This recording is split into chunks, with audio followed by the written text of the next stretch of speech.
Hi, I'm here today with Jeremy Swanson. We're here to discuss custody and visitation orders and the enforceability and how they should be put together and drafted. Could you tell us a little bit about that?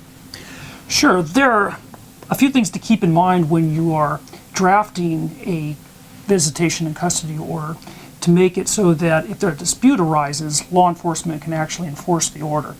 Some of the things to keep in mind are that some of the most common ways of doing custody orders are actually very vague. For instance, you oftentimes hear people put together an order that says visitation is mutually arranged.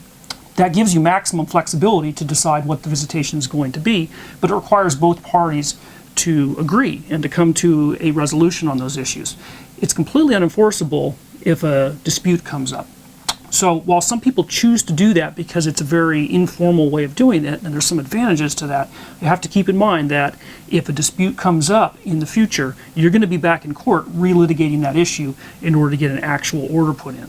Another common problem is the alternating weekend scenario.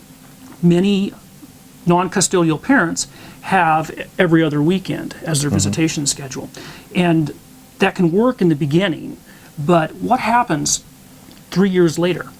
If you have a law enforcement officer trying to determine whose weekend it is, and the order goes back 3 years ago, and you've had holidays in between, you've had summer vacation, how do they figure out whose weekend it is? It's pretty much impossible. So a better way to do that is to delineate what weekends they're going to have based on the Saturday. So you delineate it as the first and third Saturday, the second and fourth, or first, third, and fifth. There's many ways to do that that makes it easier for a law enforcement officer to actually read the order. Another thing to keep in mind is that you always need to have a copy of your most current order with you.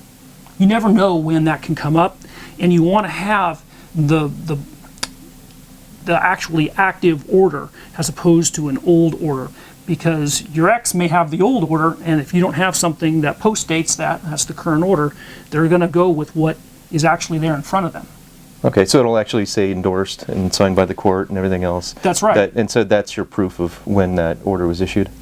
That's right. There will be an endorsement date when it was entered into the court's file. It will say when the hearing is, and the law enforcement officer will look to find the most recent court hearing date, and will go with the one that happened the most recently. Okay. I understand the weekend, the way you're saying to set up the weekends. But what about holidays? I mean, that can get a little tricky, right? Because holidays don't necessarily fall on weekends, or you know, the kids have certain days off from school and things like that. What's an approach that people can use to sort that out?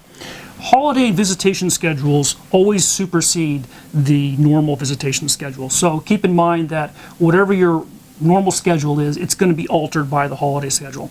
Again, something commonly done is to put that the holidays will be mutually arranged. And that works fine as long as you're getting along with your ex. If a problem occurs, you're going to need a detailed order. And that order is going to need to say who gets what holidays, what school vacation schedules, when the exchanges are, and puts all of that detail into the order so that it can be enforced. While it's sad that you have to have that kind of a detailed order over the holidays, they're actually quite common because everybody wants the holiday time with their children, and you get a lot of disputes over whether you're going to exchange on Christmas Eve or Christmas Day. If so, what time? Where's the exchange going to take place? If there's any possibility of having that kind of a dispute, that needs to be laid out in advance in your order so that there's no question of when exchanges should be taking place. Yeah, so nail down all the details. That's correct. Yeah. In the end, it may seem like a lot of detail to be putting into the order, but by putting it into the order, you're actually preventing a future dispute. And that same principle goes for other holidays. For instance, Mother's Day and Father's Day. Typically, the parent whose holiday it is will get that weekend, but it needs to state that. Otherwise, you're going to have a problem when you come up to that day. Even holidays like Halloween, who's going to take the children trick-or-treating becomes a big issue if you don't do that. And the most common way is to split the years and to say one parent gets on odd numbered years, one parent gets on even. But if your order doesn't say that, then you're just asking for a fight. Yeah, it's all about clarity. That's right. Okay. Well, thank you, Jeremy.